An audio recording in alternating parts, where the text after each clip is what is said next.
अभिनंदन। संक्षिप्त में कहूँगा क्योंकि समय बहुत नहीं है, तो इसलिए पुणे वो जगह थी जहाँ से जब लद्दाख में प्रकृति और संस्कृति के बारे में आंदोलन हो रहे थे, तो यहाँ से बहुत लद्दाख के लोगों को समर्थन मिला। यहाँ बहुत सारे प्रदर्शन हुए। संतोष जी ने तो 10 दिन की अनशन हमारे साथ यहाँ दूर से की।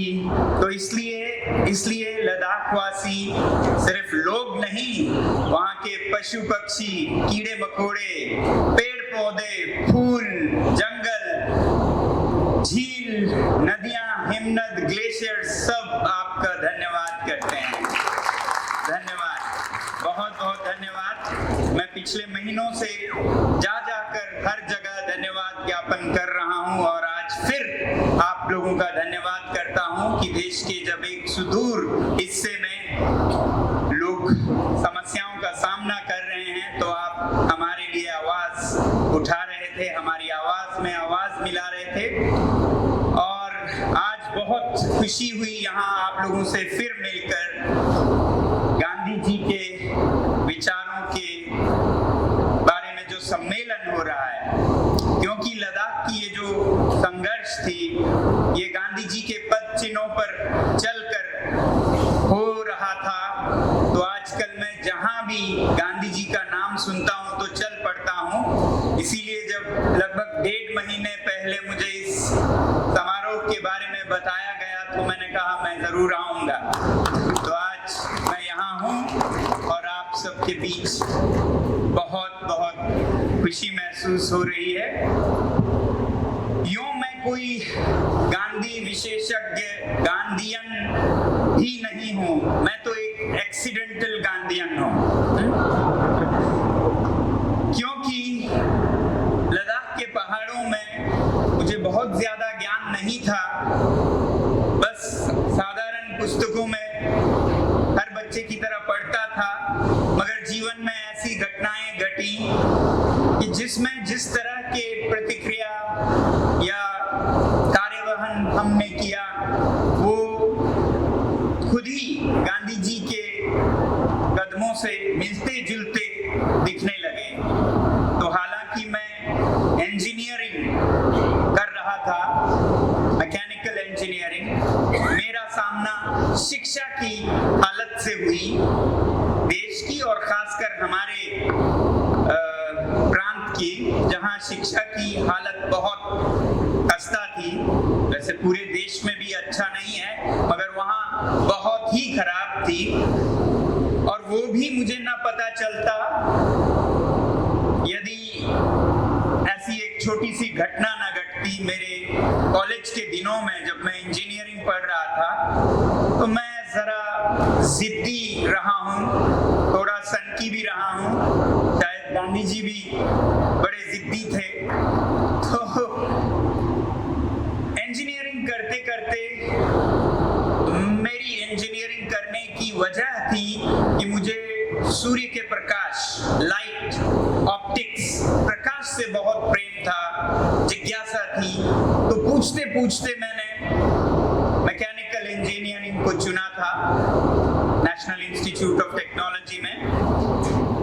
और फिर पहला साल तो बहुत शांति से गुजरा। मैं अपने पिताजी से छुपाता था कि मैं क्या पढ़ रहा हूँ, कहीं वो मेरे पढ़ाई पे हावी ना हो जाएं, जैसे माता पिता होते हैं। मगर पहला साल जब इंजीनियरिंग का खत्म हुआ, तो उन्होंने पूछ ही लिया, क्या पढ़ रहे हो तुम इंजीनियरिंग में? तो मैंने कहा मैकेनिकल इंजीनियरिंग। वो बोले मैकेनिकल इंजीनियरिंग, इसका लद्दाख जैसे इलाके में कोई काम नहीं है, तुम्हें सिविल इंजीनियरिंग करनी है। Civil engineering? वो क्यों? बोले इसका स्कोप है, मैकेनिकल का कोई स्कोप नहीं है। मैंने कहा मैंने तो किसी स्कोप के लिए इंजीनियरिंग नहीं चुनी थी, मुझे तो प्रकाश से प्रेम है। बोले बचकानी बातें मत करो, सिविल इंजीनियरिंग चुनोगे। मैंने कहा नहीं मैकेनिकल। बोले नहीं सिविल, मैकेनिकल सिविल। इसी पे बात बढ़ती गई और अंत में वो बोले अगर ये करोगे तो तुम अपने खर्चे पे करोगे, मुझसे कुछ उम्मीद नहीं करना। अब यूं तो मेरे ख्याल से पीछे मुड़ के देखूं तो वो मुझे डरा रहे थे, और माता पिता मेरे ख्याल से आपके निश्चय का, दृढ़ निश्चय के सबसे अच्छे इम्तिहान होते हैं। अगर आपका निश्चय दृढ़ है तो फिर आपकी चलती है, वो बाद में मान जाते हैं और खुश भी होते हैं। और अगर आपका निश्चय दृढ़ नहीं है तो बेहतर है उनका ही चले। ये तो मुझे बाद में पता चला, मगर उन्होंने शायद सोचा था कि ऐसा कहूँगा तो ये चुपके से सिविल इंजीनियरिंग करेगा। मगर ये बात चल रही थी तो मेरे अंदर से कोई आवाज़ आई और मैं उठ खड़ा हुआ और बोला उनको हैरान करते हुए, फिर धन्यवाद, मैं मैकेनिकल इंजीनियरिंग ही करूँगा, और बाहर निकल पड़ा घर से। जी, ये तो आसान था, मगर बाहर सीढ़ियों पर बैठकर सोचने लगा अब क्या। 3 साल की इंजीनियरिंग बची है और ये कोई सस्ता नहीं होता, तो कैसे करूँगा। तब सोचने लगा मैं क्या कर सकता हूँ कि मैं अपना खर्चा भी उठाऊँ पढ़ाई का, मगर मैं करूँगा वही जो मैं करने निकला हूँ। तो मैं कुछ काम खास तो कर नहीं सकता था, दुर्बल था, ईंट पत्थर तो नहीं धो सकता, मगर मेरी रुचि विज्ञान और गणित में थी, तो मैंने सोचा मैं बच्चों को जाके पढ़ाऊंगा लद्दाख में। तो मैं चल पड़ा शिक्षकों से अनुमति लेकर छुट्टियों में जब हमारे सारे बच्चे इंडस्ट्रियल टूर पर, औद्योगिक पर्यटन पर जाते थे, तो मैं अनुमति लेकर लद्दाख चल पड़ा, वहाँ बच्चों को पढ़ाने लगा। और उस समय के जो कोचिंग ट्यूशन के बहुत बुरे क्या कहें प्रणाली चल रही थी शहर में, उसको तोड़ते हुए बहुत कम पैसे में बच्चों को पढ़ाने लगा और बहुत ही सृजनात्मक, क्रिएटिव तरीकों से पढ़ाने लगा। और बच्चे देखते ही देखते इतने आए कि मैं 1-1.5 महीने में लखपति बन गया। आज के हिसाब से देखें तो 18 वर्ष की उम्र में 3-4 लाख मैंने कमा लिए थे 1.5 महीने में। इससे मेरे दिल में पैसे के लिए जो पागलपन होता है वही खत्म हो गया, क्योंकि पैसा तो जब चाहिए कमा लो, 1.5 महीने में 3 साल का खर्चा आ जाएगा, तो कुछ करना चाहिए। और करना मेरे सामने ही था। बच्चे जिनको मैं पढ़ा रहा था वो बहुत होनहार थे, बहुत जिज्ञासु थे, मेहनती थे, मगर जब परीक्षाएं आती थी तो सब फेल हो जाते थे, हो जाया करते थे। तब 95% फेल हो जाते थे 10वीं की कक्षा में। वो इसलिए नहीं कि बच्चे बुरे थे या उनका दिमाग कमजोर था, मगर शिक्षा प्रणाली फेल हो जाती थी। लद्दाख के बच्चों को उर्दू में सिखाया जाता था, ना कि मातृभाषा में। और फिर उदाहरण जो पुस्तकों में मिलते थे वो A for Apple, B for ball होता है, मगर पहाड़ों में 14,000 foot for E for elephant किसे समझ आए। और फिर F फॉर फैन, पहले से बच्चे ठिठुर रहे हैं -20 में, और फिर F फॉर फैन बता रहे हैं master ji. F for fan, इससे F आसान हो जाए, तो बच्चे पूछते हैं ये F फॉर फैन होता क्या है मास्टर जी। तो मास्टर जी भी सिर खुजलाते हैं, बोलते हैं बेटा ऐसा सुना है, देखा तो मैंने भी नहीं, ये आपको शीतल रखता है। और बच्चों की आंखें फट जाती थी। शीतल, इससे ज्यादा किसको जरूरत है और शीतल होने की। तो ऐसे प्रणाली में बच्चे फेल होते थे।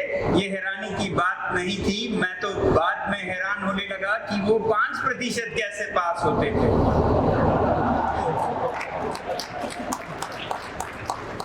तो जो भी हो, उनको सिखाते सिखाते शिक्षा से मेरा जुड़ाव हो गया, और अब मैं सोचने लगा कि शिक्षा में सुधार लाने की जरूरत है।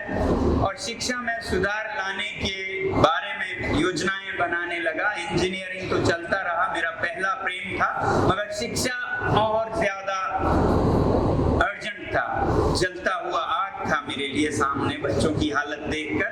तो जब इंजीनियरिंग खत्म करके मेरे दोस्त कैलिफोर्निया में सिलिकॉन वैली जा रहे थे, मैं वापस लद्दाख गया शिक्षा में सुधार लाने के लिए। फिर देखने लगा कि शिक्षा का कुछ मतलब ही नहीं है, हर चीज को जप रहे हैं, रट रहे हैं, समझ कुछ भी नहीं रहे हैं, सब कुछ कागजी है, कागजी ज्ञान, कागजी इम्तिहान, कागजी डिग्री, सब कुछ कागजी, सच में कुछ भी नहीं है। तो फिर हमने एक नया विद्यालय खोलने की सोची जहां पर हर चीज करके सीखें और बच्चे जब सबक या लेसन्स भूल जाएं तो उन्हें ना डांटें, बल्कि जो लेसन्स हैं उनको अनफॉरगेटेबल बनाएं rather than scolding them for forgetting their lessons। तो लेसन्स को कैसे अनफॉरगेटेबल बनाया जाए, कैसे वो अभ्यास अनुभव के स्तर पर सीखें, सिर्फ दिमागी नहीं हो, हाथों से सीखें, उंगलियों से सीखें, दिमाग और दस्त, सिर्फ हेड अकेला नहीं हो, हैंड्स भी हो, हाथों से भी सीखें। फिर आगे चलकर हमने बहुत अच्छी सफलताएं देखी बच्चों में, मगर सोचने लगे कि इस तरह से हेड तो ठीक है, कोई मतलब नहीं रहता, हेड से आप कितना बदलोगे, बल्कि हेड से आपको अहंकार आता है, और हाथों से जब करें तो दुनिया बदलता है। मगर सिर्फ हाथों पर ही रखें शिक्षा को सीमित तो वो भी काफी नहीं है, क्योंकि हाथों का हुनर तो जेब कतरों के पास भी होता है। तो इन्हीं दो से अगर शिक्षा हो जाए तो फिर वो बहुत शिक्षित हो गए, दिमाग और दस्त से ही, हेड और हैंड से। तो अगला, दिल करुणा से भरा हो, हार्ट की शिक्षा भी होनी चाहिए, हम ये सोचने लगे, और बच्चों के जीवन में उनके हृदय का जो शिक्षा है उस पर ध्यान देने लगे। और फिर इस तरह से देखते हुए हम बोलने लगे, ये अंग्रेजों ने जो हमें सिखाया है शिक्षा को, जो बोलते हैं बोलचाल में 3 R's of education, reading, writing, arithmetic, ये बेमानी है, इसका कोई माने नहीं है। वैसे भी तो रीडिंग, राइटिंग, अरिथमेटिक ये 3 R's हैं भी नहीं, ऐसे ही लोगों ने जो परिभाषा दी उसका हालत क्या होगा आप सोच सकते हैं, जो 3 R's सोचते हो। तो हमने कहा 3 H's होने चाहिए, 3 H's, head, hands and heart. अब संयोग की बात, आज से कोई 35 साल पहले एक शिक्षाविद आए हमारे विद्यालय में और बोलने लगे, अरे आप लोग ये 3H जो बोल रहे हैं, ऐसा ही गांधी जी ने भी कहा था नई तालीम के बारे में, वर्धा में 3H की बात की। और हमें बहुत खुशी हुई कि हम शायद सही रास्ते पे ही हैं, कि गांधी जी ने भी इन्हीं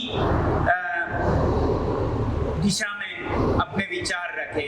तो इस तरह से एक्सीडेंटल एक गांधीयन हम खुद को पाने लगे, अरे ऐसा उन्होंने भी सोचा था। वैसे ही जब आगे चलकर शिक्षा को उसकी माने, उसकी अर्थ क्या जीवन में है और पृथ्वी पर है वो देखने लगे, तो उसमें हम बहुत कमी पाने लगे। शिक्षा केवल एक आर्थिक अभ्यास सा दिखने लगा, सिर्फ जीविका के लिए, लाइवलीहुड, इकोनॉमिक्स, कॉमर्स के लिए, सिर्फ पैसे कमाने के लिए। और इस पैसे कमाने की शिक्षा में जो पर्यावरण है उसका विनाश हो रहा है। तो इकोनॉमिक प्रोस्पेरिटी के लिए आप शिक्षा ले रहे हैं, मगर इकोलॉजिकल हार्मनी जो है, पर्यावरण का जो संतुलन है, वो बिगड़ता जा रहा है। तो ये शिक्षा भले ही कभी काम आया हो, जब लोगों के पास खाने के लिए रोटी नहीं थी, पहनने के लिए कपड़े नहीं थे, मकान नहीं थे, मगर आज लोग खाना ज्यादा खाकर मर रहे हैं, भूख से भी ज्यादा। आज दुनिया में लोग ओबेसिटी और एक्सेसिव फूड से मर रहे हैं। आज जो हम जीवन शैली जी रहे हैं उसके कारण पृथ्वी का विनाश हो रहा है। तो इस शिक्षा में भी बदलाव आनी चाहिए, पर्यावरण मुखी होनी चाहिए। तो देखा गांधी जी ने भी इन्हीं बातों पर जोर दिया जब उन्होंने कहा कि there is enough in the world for everyone's need, but not enough for everyone's greed। कि दुनिया में सबकी जरूरतें पूरे करने के लिए हैं, मगर सबकी लालच पूरा करने के लिए काफी नहीं है। या जब उन्होंने कहा, जब उनसे पूछा गया कि क्या अब आप आजाद भारत को ब्रिटानिया जैसा बनाना चाहते हैं, अब तो आप आजाद हैं, वो बोले ब्रिटानिया को ब्रिटानिया बनने में पूरी पृथ्वी की जो संसाधन है वो शोषण करना पड़ा। अगर भारत जैसा देश यूनाइटेड किंगडम जैसा बनना चाहे तो 5 पृथ्वियों की आवश्यकता होगी। कहां से लाएंगे हम 5 पृथ्वियां? तो ये भी बिल्कुल वही था। पर्यावरण के बारे में दुनिया से दशकों बल्कि शतक पहले वो पर्यावरण का सोच रहे थे। या फिर जब उन्होंने कहा live simply so that others में सिंपली लिव, सादगी भरा जीवन जिएं, ये बहुत ही अग्रगामी विचार हैं, प्रोग्रेसिव हैं। आज दुनिया में आप देखेंगे पर्यावरण पर बहुत लोग बातें करते हैं। अमेरिका से लेके यूरोप से जो बुद्धिजीवी माने जाते हैं वो सब लगे हुए हैं पर्यावरण के लिए कोई समाधान निकालें जो विनाश हो रहा है। मगर आप देखेंगे कि सभी सप्लाई साइड पर ध्यान दे रहे हैं। सप्लाई साइड, सप्लाई यानी कि बिजली चाहिए तो बिजली हम हवा से लेंगे, हम कोयले से नहीं लेंगे, अच्छी बात है। सूरज से लेंगे, सोलर एनर्जी लेंगे, ये समाधान है, कोयले से नहीं, डीजल से नहीं, अच्छी बात है। मगर कोई ये नहीं कह रहा है कि हम बिजली आधा करेंगे, 1/10वां प्रयोग करेंगे, 9 जाया हो रहे हैं, असल में 1/10 हम प्रयोग कर रहे हैं, बाकी सब व्यर्थ गवा रहे हैं। सप्लाई साइड नहीं, डिमांड साइड को भी कम करना है, ये बहुत कम लोग कहते हैं। और यही भारत की विशेषता है। जैसे गांधी जी ने कहा, वैसे ही 2500 साल पहले गौतम बुद्ध ने यही कहा कि मानव के लिए बड़ी उपलब्धि ये नहीं कि वो 1000 इच्छाएं पूरी करें, बल्कि ये है कि एक इच्छा को वो भस्म करे, खत्म करे, कम करे, 1000 से 999 करे, 900 करे, 800 करे, तो वो कामयाब है, वो सफल है जिसने 1000 से 100 किया हो इच्छाओं को, जिसने 10 की हो, 8 की हो, जो फिर मुक्त हुआ, वो तो सबसे परम सफल व्यक्ति होगा। तो ये इस देश में ऐसे विचार रहे हैं, फिर भी हम भटक कर उन्हीं अंग्रेजों के पीछे चले गए जो 1000 इच्छाएं पूरा करने के दौड़ में दौड़ रहे हैं, होड़ लगाए और पृथ्वी का विनाश कर रहे हैं। तो इसीलिए आज हम सप्लाई साइड की तरफ सब आवाज दे रहे हैं, डिमांड साइड पे बहुत कम आवाज दे रहे हैं कि हम जरूरतों को, खपत को, कंजम्पशन को कम करें, बजाय इसके कि प्रोडक्शन को बदलें। आज आप कोयले से ले रहे हैं, कल हवा से लें, पानी से ले, सूर्य से ले, वो भी विनाश करेगा। कोई सूर्य ऊर्जा भी आपका उपकार नहीं करेगी अगर आपकी इच्छाओं का कोई लगाम नहीं हो। तो ये विचार गांधी जी के थे जो मुझे बहुत बहुत दिल को छुए, इन्हीं बातों को हम लद्दाख में सोचने लगे। वैसे आज अगर कहें तो गांधी जी के विचारों को हर धर्म, हर पार्टी के लोग किसी ना किसी तरह से स्वीकार करते हैं, मगर आचरण बहुत कम करते हैं। जैसे मैं बहुत प्रभावित हूँ, मैं प्रशंसा करता हूँ जब मोदी जी ने मिशन लाइफ की घोषणा की, जीवन शैली को सादा करने की। ये डिमांड साइड कम करने की बात है जो गांधी जी ने कहा है, मिशन लाइफ अच्छी बात है, मगर दुख सिर्फ केवल इस बात पे होता है कि इस पर घोषणा के बाद आचरण बहुत कम हुआ है। सच पूछे तो ये दुनिया को एक रास्ता दिखा सकती है कि हम सादा जीवन अपनाएं, भारत से एक संदेश जा सकता है, मगर फिर भारत में तो पहले इस पर आचरण होना। तो इसलिए विचार बहुत अच्छे लगे कि अलग अलग पार्टियों ने ली है, मगर उसका कार्यवाहन, उसका इम्प्लीमेंटेशन देखना बाकी है। वैसे ही मुझे बहुत अच्छा लगता है कि गांधी जी को किस तरह देखते हैं, मगर जैसे स्वच्छ भारत में गांधी जी की तस्वीर दिखती है, मुझे बहुत अच्छा लगता है। तो हर पार्टी को इनके विचारों से सीख लेने की जरूरत है और जो ले रहे हैं उनकी प्रशंसा करता हूँ। ऐसा नहीं है कि ये पार्टी विरोध में है और ये पार्टी बहुत समर्थन में है। हर पार्टी में मैं क्या कहेंगे दोगलापन देखता हूँ। जैसे भारतीय जनता पार्टी ने स्वच्छ भारत में गांधी जी के विचारों को लिया, तो दूसरी तरफ कांग्रेस पार्टी ने भी कोई खास गांधी जी के विचारों को अपनाया, ऐसा मुझे नहीं दिखता। मुझे दुख होता है कि जब आजाद हुए तो गांधी जी के विचारों पर भारत को आगे बढ़ाते, वो नहीं बढ़ाया गया। बेहतर होता कि ग्राम स्वराज हम आजादी के बाद ही करते। 45 साल लगे पंचायत बनने में, जो 73rd अमेंडमेंट है। तो हर पार्टी ने कुछ कोशिशें की और कुछ हम निकम्मे साबित हुए। इसलिए ये सिद्धांत जो गांधी जी ने दी, उन पर कम से कम भारत में सही मानों में आचरण करने की जरूरत है। तभी शायद हम आज के दुनिया में ऐसे विचारों के साथ ही विश्व गुरु बन सकते हैं।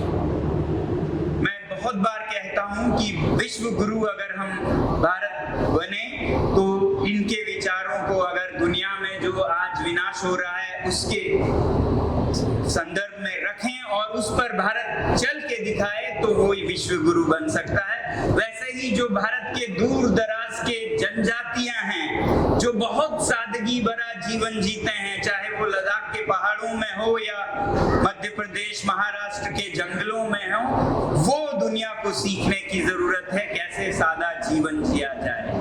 तो केवल नाम मात्र में नहीं, काम में गांधी जी के विचारों को उतारने की जरूरत है और ये हर एक पॉलिटिकल पार्टी को जरूरत है, किसी एक या दो की बात नहीं है।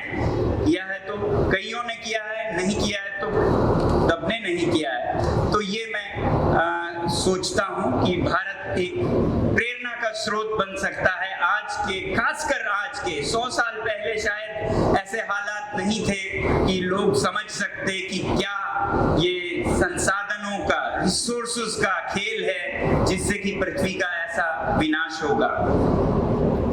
अब लद्दाख से आया हूं तो थोड़ा सा आपको लद्दाख के बारे में बताऊं कि वहां क्या और क्यों हो रहा है।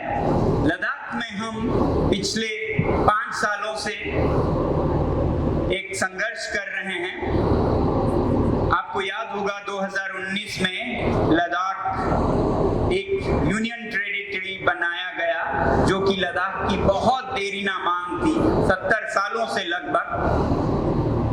यूनियन टेरिटरी अचानक बन गया, जिसकी लोगों को बहुत खुशी हुई, बहुत कृतज्ञ भी हुए, मगर देखते हैं कि इसके साथ ही जो संरक्षण हमारे पर्यावरण को, हमारे संस्कृति को मिलती थी, वो सब खत्म हो गए हैं और 370 के साथ। और अब वहाँ के पहाड़, वहाँ के वादियाँ, वहाँ के नदियाँ, वहाँ के ग्लेशियर एक खिलवाड़ का मैदान बन जाएगा बड़े बड़े उद्योगों के लिए। तो लद्दाख के लोगों ने पहले से ही 2 चीजों की आशा कर रखी थी। एक तो ये कि जब वो खुद से यूनियन टेरिटरी बने तो क्योंकि लद्दाख के लोग 95% जनजातीय हैं, तो उन्हें भारतीय संविधान अनुसार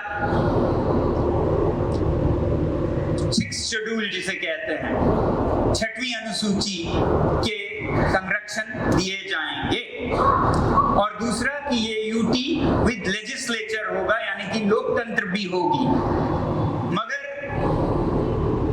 मगर नहीं, उसी समय सरकार की तरफ से, रूलिंग पार्टी की तरफ से बहुत उनकी ही तरफ से बात रखी गई कि लद्दाख को 6वें शेड्यूल में ही संरक्षण दिया जाएगा। लोगों की खुशी का ठिकाना नहीं रहा कि यूटी भी बना रहे हैं और 6वां शेड्यूल भी दे रहे हैं। 6वां शेड्यूल वैसे कोई चांद सितारा नहीं है, ये एक लोकतंत्र का रूप है। आपको नियम बनाने के अधिकार दिए जाते हैं, खासकर जनजातीय क्षेत्रों में। जिले के स्तर पर ही आपको एक तरह का जिसे क्या कहते हैं, असेंबली या सभा काउंसिल होती है, जिसमें चुने हुए प्रतिनिधि अपने संस्कृति के बारे में, अपने प्रकृति, जमीन, नदी, इनके बारे में वो नियम बना सकते हैं। तो कोई बहुत बड़ी बात नहीं थी, भारतीय संविधान का ये हिस्सा था और उन्होंने बड़े सभाओं में ये वचन दिया कि लद्दाख को हम ऐसा ही देंगे। बल्कि जनजातीय मंत्रालय के मीटिंग मिनट्स में भी ये छपा हुआ है कि लद्दाख को हम 6वां शेड्यूल देने का विचार कर रहे हैं। और फिर 2 चुनाव हुए, 2019 का संसदीय, उसमें पहले 3 बिंदुओं में रखा गया कि लद्दाख को 6वीं शेड्यूल देंगे। उसके बाद प्रतिष्ठित चुनाव हुए लद्दाख के काउंसिल की, हिल काउंसिल एक है वहां, उसमें तो और पहले नंबर पर कहा गया कि लद्दाख को हम 6वां शेड्यूल ही दे रहे हैं। तो सबने बहुत ही कृतज्ञ से वोट दिया और जिताया कि जिन्होंने हमें 70 साल बाद अलग एक यूटी बनाया, जो कि बहुत पुरानी मांग थी कि लद्दाख बहुत अलग है संस्कृति, जम्मू और कश्मीर से नहीं मिलता है, ना ही भौगोलिक ना ही सांस्कृतिक, तो इसे अलग व्यवस्थापन दिया जाए, वो दिया। और साथ में 6वें शेड्यूल का वादा भी। तो 2 चुनाव जीते अभी की जो रूलिंग पार्टी है, मगर उसके बाद 1 साल बीतने लगा, खामोशी सा छा गया, 1.5 साल सन्नाटा छा गया। 2 साल बाद 6वां शेड्यूल कोई जुबान पे ले तो उसके पीछे पुलिस लग जाती, ऐसा होने लगा। तो जो वचन था उसी को याद दिलाना एक जुर्म सा बन गया कि 6वां शेड्यूल कैसे आपने कहा। बच्चों को पकड़कर पुलिस थाने लेने लगे जब बच्चे 6वां शेड्यूल याद दिलाने लगे युवा। यह कारण कि क्यों लिखित में कहा गया था और अब क्यों नहीं दिया जाएगा, ऐसा कोई औपचारिक नहीं है। तो लोगों की समझ यही बनती जा रही है कि इस बीच जो बदलाव आए उन्हीं के कारण ये हटाया जा रहा है। बदलाव क्या आए कि इस बीच लद्दाख में एक बहुत बड़े परियोजनाओं की घोषणाएं होने लगी, जिनमें कि दुनिया का सबसे बड़ा बिजली की परियोजना है, सोलर है, सूर्य ऊर्जा से है, जो कि अच्छी होनी चाहिए, मगर सूर्य ऊर्जा को कैसे किया जाए, कहां किया जाए, इसमें लोगों की भागीदारी बिल्कुल नहीं। जहां पर हमारे चरवाहे पहले से ही भारत के लिए बहुत बड़ा राजस्व कमाते हैं, विदेशी मुद्रा कमाते हैं, पश्मीना जो कि दुनिया की सबसे बेहतरीन रेशा है, वो जहां उत्पादन होता है, उन्हीं चरवाहों को भगाकर वहां पर दुनिया की सबसे बड़ी बिजली घर आई। इसे उर्दू में कहते हैं अहमद की टोपी मोहम्मद के सर। क्या फायदा हुआ आप इसको, या लद्दाखी में ये भी कहते हैं मछली को मार के कुत्ते की जान बचाना। चरवाहों को मार के आप पंजाब में बिजली देंगे तो क्या मतलब हुआ? आप विदेशी मुद्रा को खत्म करके देश में बिजली का जो वेस्टेज हो रहा है वो और बढ़ाएंगे। क्योंकि हमने देखा जब हम पदयात्रा पे आए तो बिजली का होता क्या है हमने देखा। दिल्ली में, चंडीगढ़ में लोग 45 डिग्री के गर्मी में अंदर रजाई पहनकर सोते हैं, कंबल पहनकर, एयर कंडीशनर को 18 डिग्री करके। तब बहुत दुख हुआ कि हमारी बिजली जो कि हमारे लोगों के जीवन को खतरे में डाल के तहस नहस करके जो बिजली बनेगी, वो अगर किसी अस्पताल में काम आती, समझ आता, लोग इस तरह से व्यर्थ करेंगे, तो ऐसा तो नहीं होना चाहिए। तो वो बिजली कितना बने, कहाँ बने, कैसे बने, स्थानीय लोगों की तो कुछ सहभागिता हो। तो यही 6वां शेड्यूल देता है अधिकार कि आपसे पूछकर होगी। और लद्दाख के लोग कभी सूर्य ऊर्जा के परियोजनाओं को ना नहीं कहते, वो देश के लिए जान देने के लिए तैयार रहे हैं हमेशा। तो क्या बिजली नहीं देंगे? देंगे, मगर उनसे भी पूछ के लीजिए कि यहाँ कोई नहीं चराता है, यहाँ से लीजिए, यहाँ ना लीजिए, ऐसा कुछ नहीं, यहीं से लेंगे और लेके रहेंगे। इस तरह से जबरदस्ती अगर करेंगे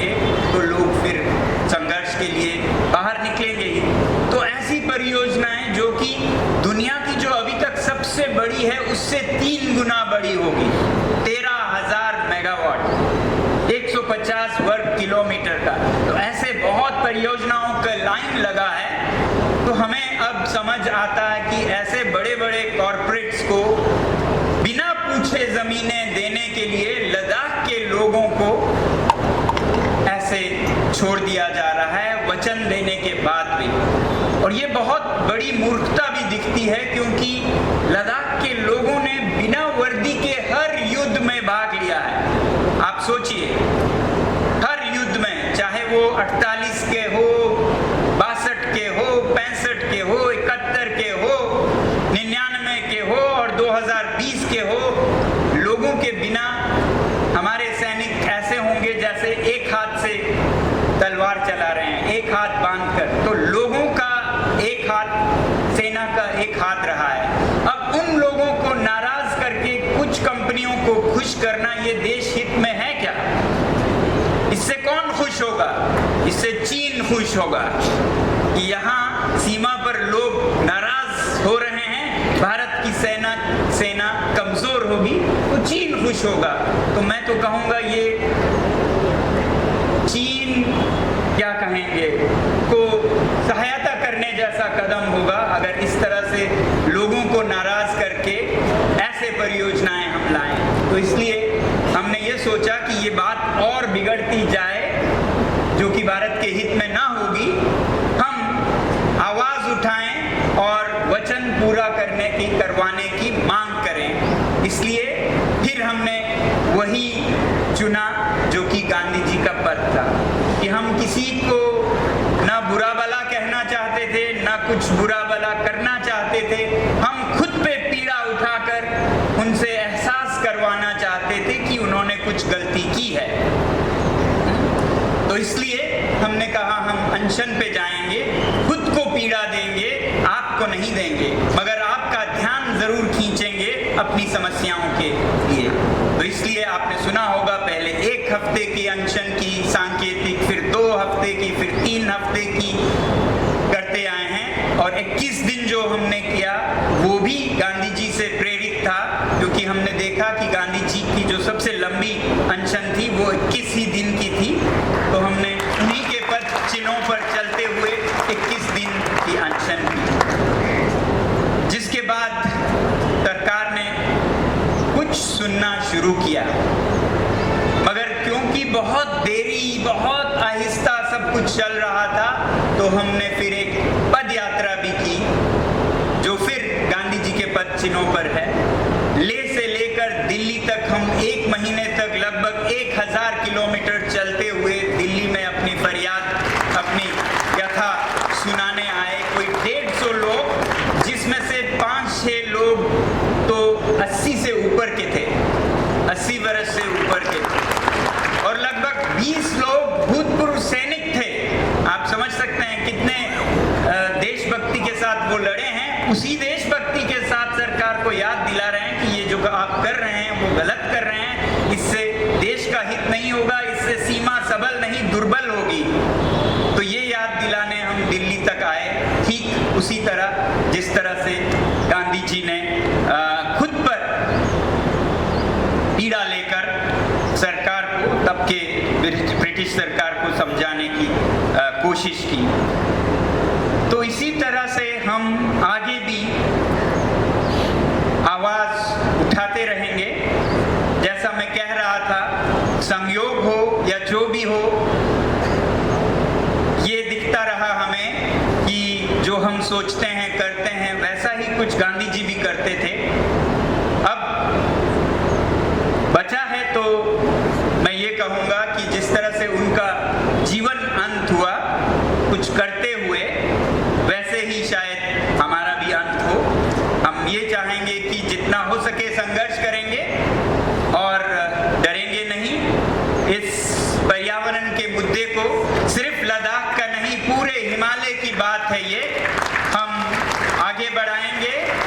और हमारा डर ये नहीं है, हालांकि बहुत लोगों ने हमें कहा है कि आप खबरदार रहिएगा, सचेत रहिएगा, कोई आपके जीवन पर भी वार कर सकता है। तो मेरा डर ये नहीं है कि जीवन पर कोई वार करेगा। मैं आपको बताऊं, मेरा सबसे बड़ा डर तो ये है कि मैं कहीं बिस्तर में न मर जाऊं, बीमार वृद्ध होकर बिस्तर में मरूं, ये मेरा डर है। काम में मरूं, किसी मिशन पे मरूं, ये सब के लिए सबसे बड़ा सौभाग्य होना चाहिए। क्यों इस देश में आज सब डरे डरे दिख रहे हैं, हर लोग डरे डरे दिखते हैं, हर नेता प्रतिनिधि सब डरे डरे दिखते हैं, और सबसे बड़ी बात तो संचार माध्यम जो मीडिया है वो भी डरे डरे दिखते हैं। ऐसे डर डर के जीना से तो बेहतर है मरें तो शायद पुनर्जन्म लेके ये भय खत्म होके दोबारा जन्म लेंगे। तो इसलिए बहुत जरूरी है ये सरकारों के लिए भी लोग निडरता से बोलें, वो उनके लिए बहुत जरूरी है। जब लोग निडरता से बोलेंगे तो वो सही रास्ते पे रहेंगे, जब लोग डर कर गलत को भी सही कहेंगे तो वो और गलत करते जाएंगे, उनका पतन होगा।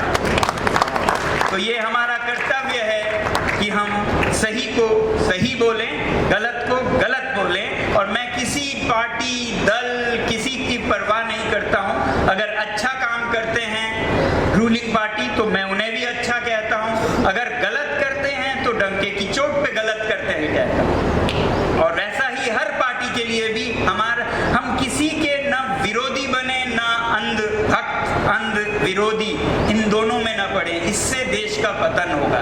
राष्ट्र निर्माण तब होगा जब कोई किसी का भक्त नहीं, कोई किसी का विरोधी नहीं, जब गलत तब गलत, जब सही तब सही।